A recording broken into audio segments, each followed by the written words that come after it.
Assalamualaikum warahmatullahi wabarakatuh. Perkenalkan, saya Muhammad Arif Effendi, dosen Departemen Teknik Nuklir dan Teknik Fisika atau DTNTF, Fakultas Teknik Universitas Gadjah Mada.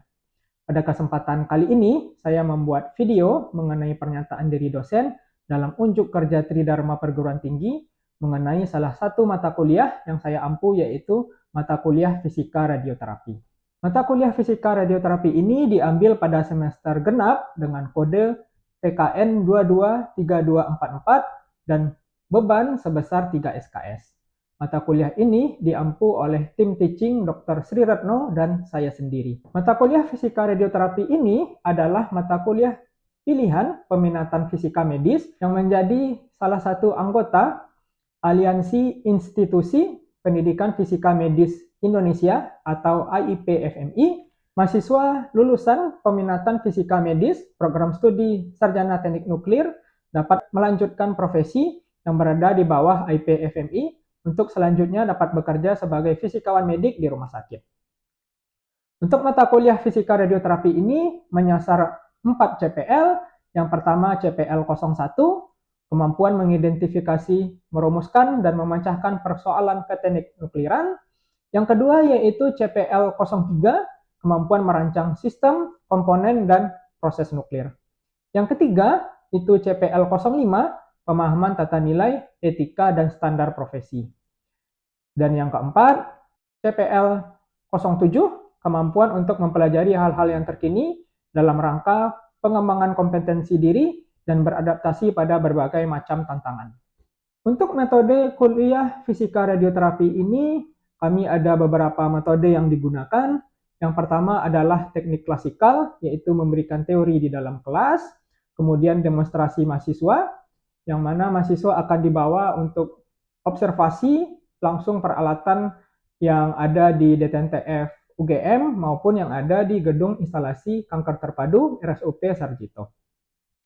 Kemudian penugasan terstruktur, yang mana mahasiswa akan saya berikan data hasil pengukuran langsung ionization chamber, lalu data tersebut diolah untuk mendapatkan nilai dosis serap atau dosis absolut di air menggunakan worksheet IAEA TRS 398. Lalu laporannya dikumpulkan sebelum UTS dan setelah UTS ketika di rumah sakit dengan Dr. Sri Retno dan fisikawan medik di sana, mahasiswa sudah memiliki pengetahuan dasar mengenai perhitungan dosimetri. Kemudian yang terakhir, metode discovery learning. Dengan pengalaman belajar tersebut, mahasiswa akan menemukan konsep melalui pengamatan, penyelidikan, dan analisis.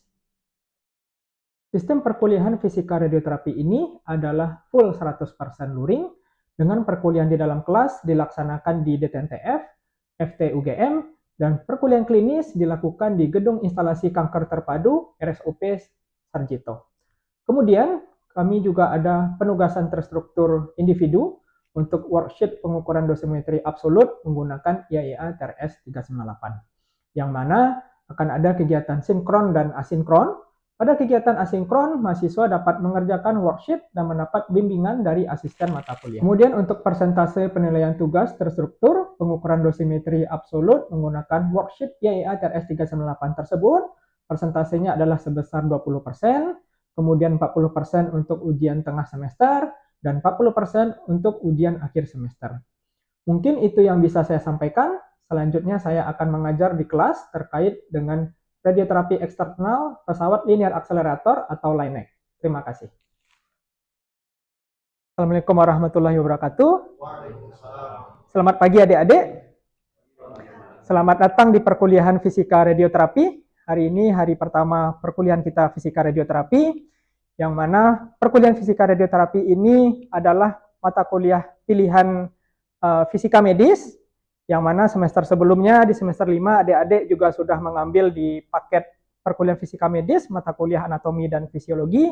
RPKPS itu sudah saya upload di e-learning, di e-learning silabus. Adik-adik sudah dapat semua? Nah, ini di bagian fisika radioterapi. Jika saya unduh di sini sudah ada penjelasan Mata kuliah ini membahas prinsip-prinsip dasar onkologi radiasi dan radiobiologi sebagai landasan penerapan radioterapi klinis. Jika saya rangkumkan di sini, untuk penilaian nanti akan ada penugasan terstruktur sebesar 20%, yang mana penugasan terstruktur ini salah satu nilainya juga nanti dari kuis yang akan kita lakukan hari ini. Dan pada penugasan di akhir perkuliahan ini sebelum UTS nanti, adik-adik akan membuat IAEA TRS 398. Itu worksheet, akan saya berikan data pengukuran langsung di rumah sakit menggunakan ionization chamber, lalu data ini adik-adik olah langsung. Selanjutnya penilaiannya ada ujian tengah semester dan ujian akhir semester masing-masing 40%.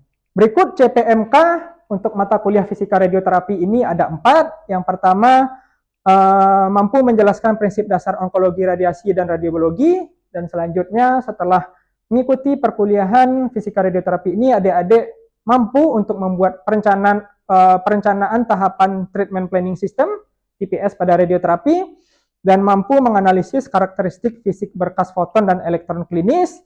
Lalu selanjutnya mampu mengevaluasi kinerja peralatan radioterapi melalui tes keberterimaan atau acceptance test dan jaminan kualitas atau QA.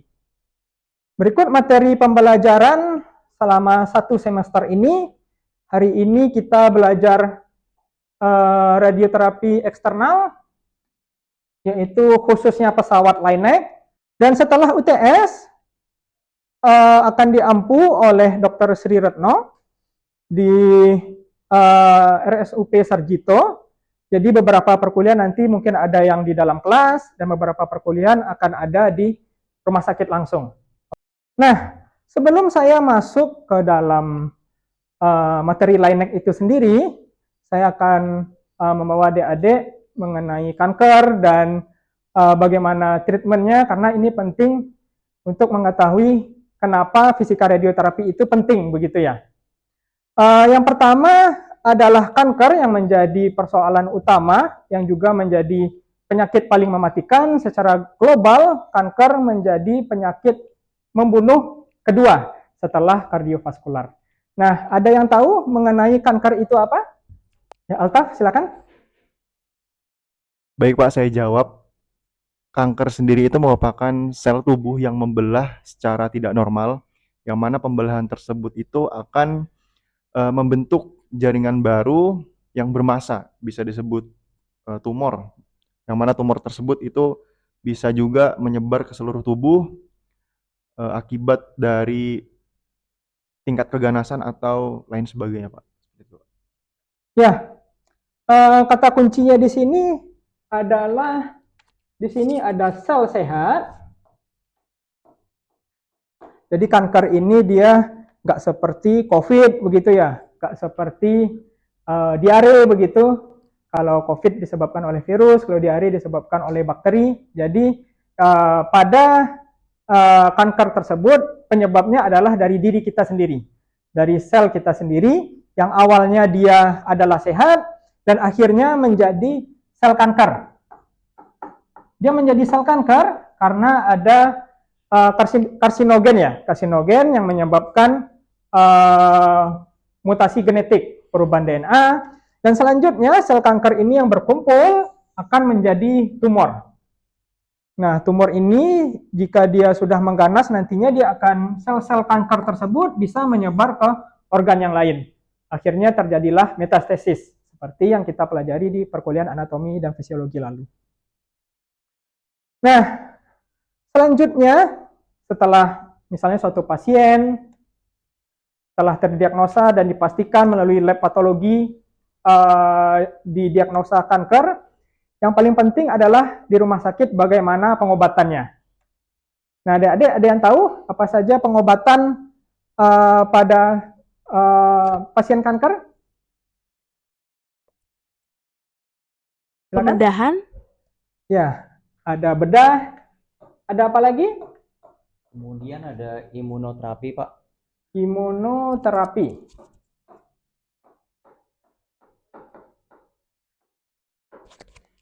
Ada kemoterapi. Ada kemoterapi. Di sini kemoterapi. Ada yang lain?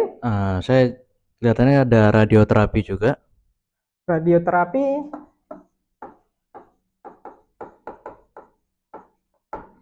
Ya, Hormon terapi, Pak. ya. Ini hormon terapi. Ada lagi? Yang mungkin yang terakhir target terapi, Pak. Ya, targeted terapi atau terapi target. Nah, seperti di gambar saya yang sebelumnya, jadi di situ ada gambar LINAC untuk radioterapi. Jadi radioterapi sendiri itu menggunakan linear accelerator atau LINAC, yang mana LINAC ini sebetulnya aplikasinya bukan hanya untuk medis saja. Karena itu saya sebut di sini spesifik di medical LINAC. Ada LINAC yang digunakan untuk industri, ada yang digunakan untuk riset partikel Higgs boson sebagai contoh, itu LINAC-nya digunakan untuk injektor ke sinkotron.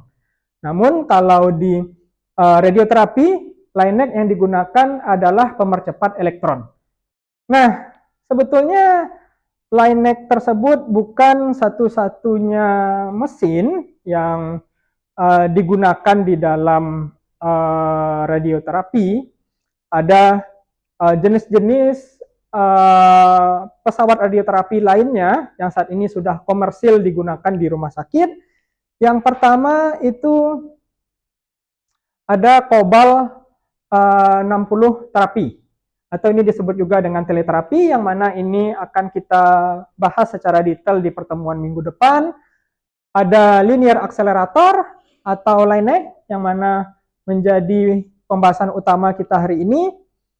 Dan untuk modalitas yang saat ini lebih advance, ada proton terapi yang memanfaatkan proton. Jadi proton akan dipercepat menggunakan siklotron, dan selanjutnya akan dialirkan kepada gantri, lalu pasien akan ditreatment menggunakan proton.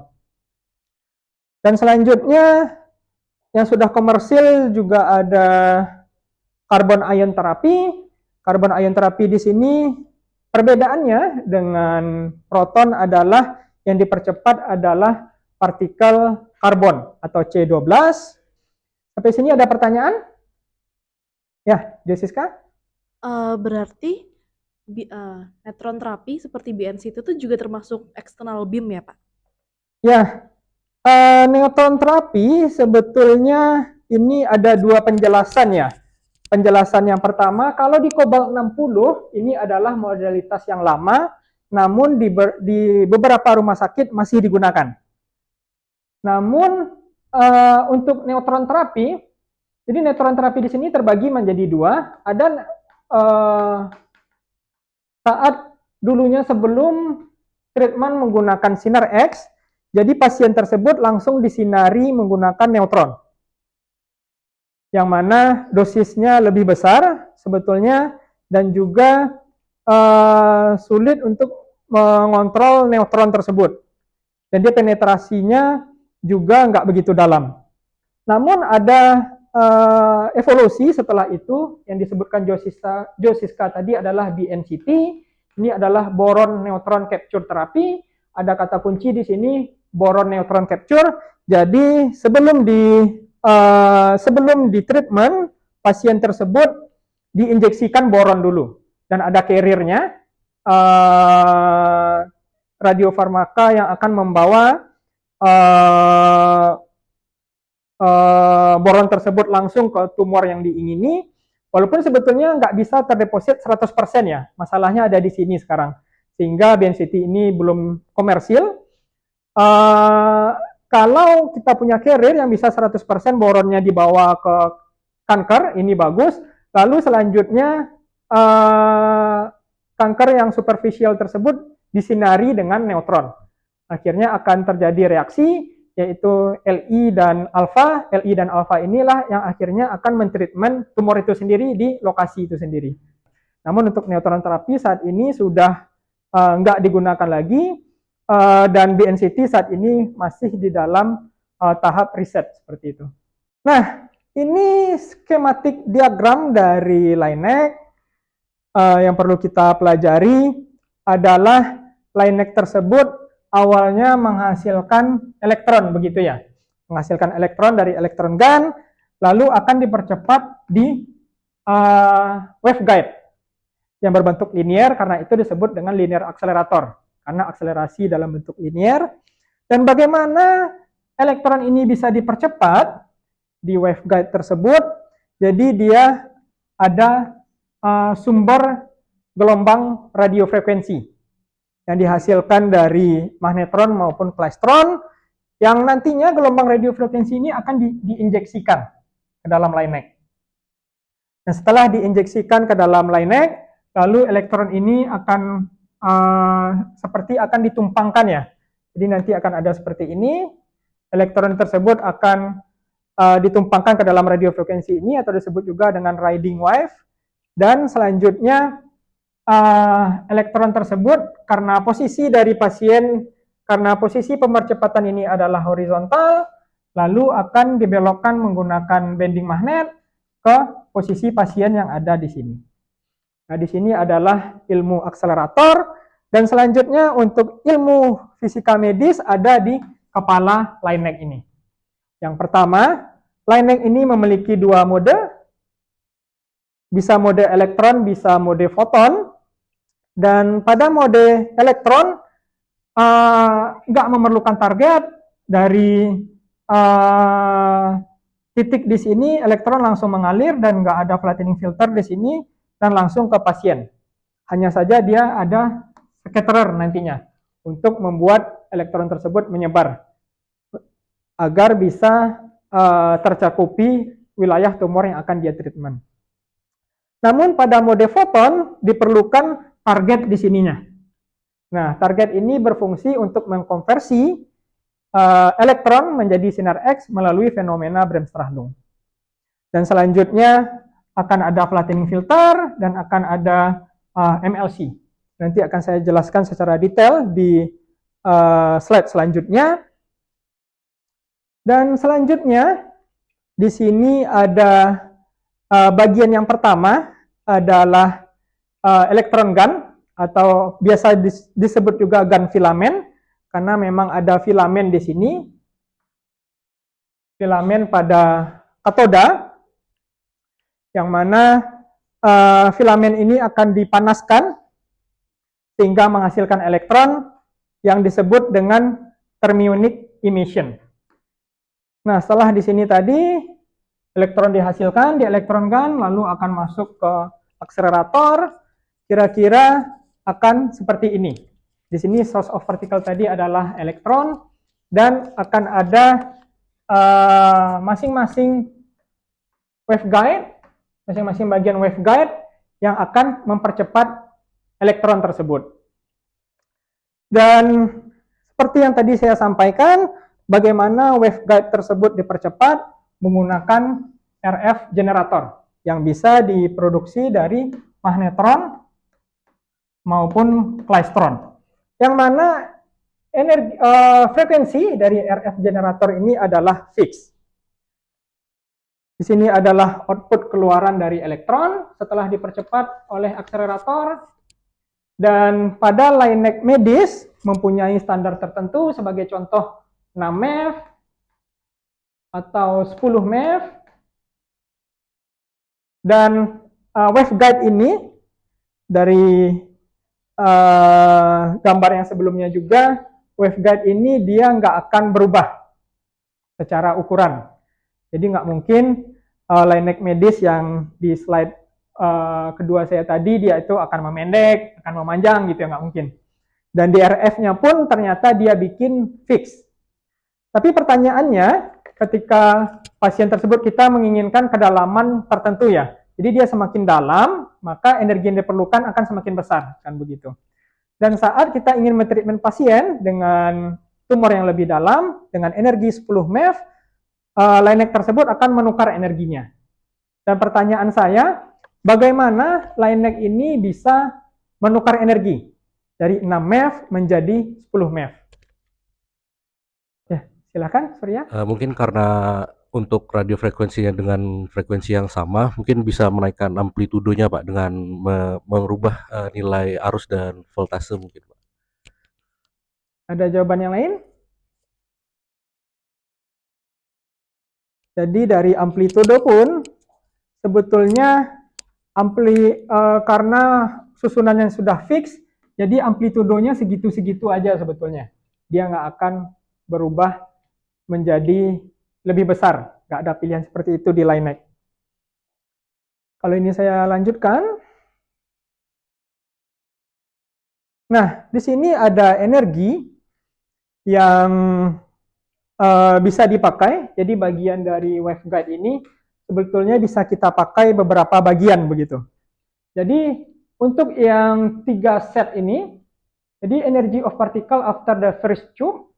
Jadi setelah tube yang pertama ini energinya akan menjadi I dikalikan dengan E0 dikalikan dengan U0 dikalikan dengan sin. U0 adalah maksimum voltage of the RF generator. Dan ini yang seperti tongkat setan ini adalah the average phase of the particle between the two tubes. Dan amplitudonya sebetulnya akan sama seperti ini. Jadi line neck tersebut nggak ada pilihan menukar amplitudo sebetulnya. Jadi yang dipilih adalah apakah memanjangkan atau memendekkan. Jadi semakin dia panjang maka energinya akan semakin besar sebetulnya. Jadi terlihat di sini ini adalah energi dari setelah tube yang pertama, jadi I di sini adalah 1, 2, 3 begitu ya. Jadi karena itu jumlah tube-nya di sini bisa beberapa bagian. Bisa beberapa bagian, semakin panjang dia akan semakin besar energinya.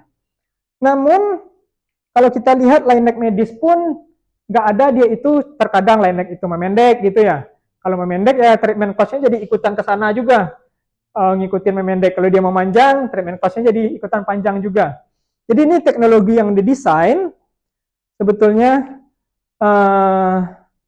di sini dia ada semacam switch. Jadi switch ini dia tutup. Switch ini dia tutup. Jadi line neck tersebut hanya beberapa bagian saja yang dipakai. Jadi kalau dia 6 MeV sebetulnya ada switch yang ditutup itu. Jadi dia desainnya misalnya sepanjang ini itu adalah energi maksimalnya. Jadi bagaimana dia menjadi 6 MeV itu dia perkecil energinya tersebut. Jadi ini untuk elektron line neck. Nah kalau line neck setelah UTS nanti yang adik-adik lihat di rumah sakit kira-kira seperti ini, tapi dia nggak transparan ya. Jadi dia seperti yang biru ini kelihatan, tapi adik-adik nggak akan lihat di dalamnya ini. Dan ini nanti bagaimana bagian dalamnya nanti bisa kita observasi langsung di lab. Dan kita masuk di bagian yang terakhir itu di kepala line neck. Jadi fisikawan medik kita harus memahami kepala line neck ini sebetulnya. Kepala line neck inilah yang akan berbentuk bagaimana dosisnya bisa seragam, bagaimana dosisnya bisa berbentuk di tumor, dan bagaimana mengetahui dosis yang diberikan.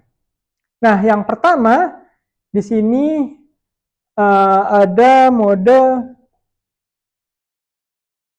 Nah, sebagaimana di slide pertama saya sampaikan tadi, line neck ini bisa mode elektron dan bisa mode X-ray.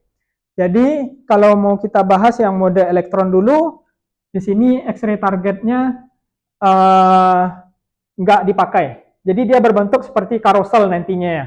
Jadi dia ada piringan tersebut bisa kita lihat di lab nanti. Nah, ini kira-kira materinya berupa gambar bagaimana komponen-komponen dari line neck, dan selanjutnya kita lihat secara langsung di lab bagaimana bentuk dari komponen-komponen yang sudah adik-adik lihat di slide ini.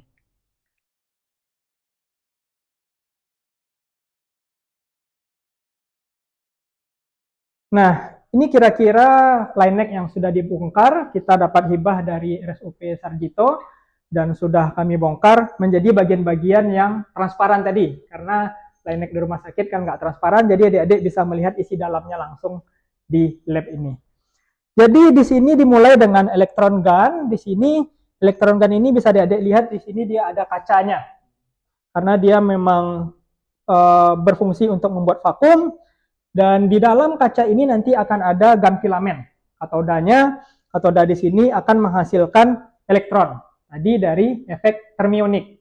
Elektron akan ke anoda, lalu akan dipercepat di akseleratornya. Jadi ini bagian-bagian dari pemercepat yang tadi saya tampilkan akan dipercepat ke sana. Jadi dia arahnya ke sana, dan setelah dipercepat, maka bagian akhirnya adalah di sini. Nah, ini bagian akhir dari pemercepatan elektron. Jadi di sini keluar sudah 6 MeV. Di sini sudah keluar 6 MeV, lalu akan dibelokkan menggunakan bending magnet di sini. Akan dibelokkan menggunakan bending magnet. Di sini ada beberapa bending magnet yang digunakan. Ini adalah teknologi yang 112,5 derajat tadi. Setelah flattening filter, di sini ada komponen ionization chamber. Ionization chamber inilah yang akan memonitor berapa dosis yang akan dilalui di sini. Jadi ionization chamber ini dia nggak tahu dosis serap aslinya, hanya tahu dalam bentuk monitor unit aja. Jadi untuk dosis serap, adik-adik lah fisikomedik yang akan bekerja. Jadi nggak akan digantikan kok oleh AI gitu, karena tetap fisikomedik yang kalibrasi ini 100 MU sama dengan 1 gray begitu.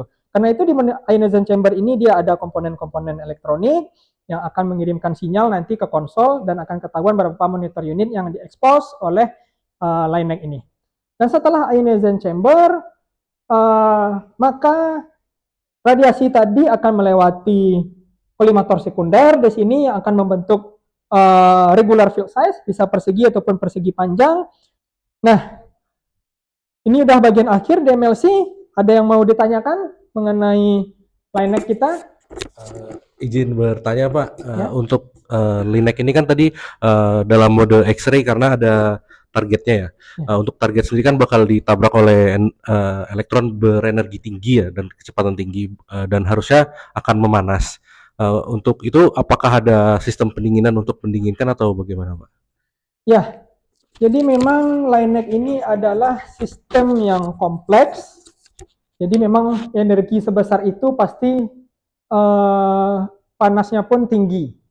Dan panasnya tinggi tersebut sebetulnya kalau nggak ada cooling system, maka bagian-bagian dari line neck ini bisa meleleh sebetulnya, terutama target. Karena kalau target itu ditabrak dengan elektron berenergi tinggi dan akan konversi, dan targetnya bisa dilihat ukurannya cuma 1,5 mm, nanti kalau nggak ada cooling system memang akan meleleh. Dan di sini jika adik-adik lihat, di sini ada tabung-tabung, ada pipa-pipa di sini. Nah, pipa-pipa inilah yang akan mendinginkan ya, mendinginkan dari target ini. Jadi minimal ada 3 pipa yang masuk ke target ini untuk mendinginkan target. Jadi sebetulnya pendinginnya berbentuk liquid. Jadi ini beberapa sampel yang sudah saya ambil dari dalam line neck-nya. Jadi ini liquid yang akan digunakan di cooling sistemnya. Dan nanti saat beroperasi maka ini akan berfungsi untuk mendinginkan baik waveguide maupun sampai ke target dari line neck ini. Saya rasa sudah cukup untuk observasi kita di line neck langsung. Selanjutnya kita di kelas melanjutkan kuis. Baik, kita lanjutkan dengan kuis setelah tadi materi dari saya dan juga observasi langsung di line neck. Hari ini asesmennya kita berbentuk kuis. Nah, silakan di-scan barcode-nya yang ada di layar untuk memulai kuis kita hari ini.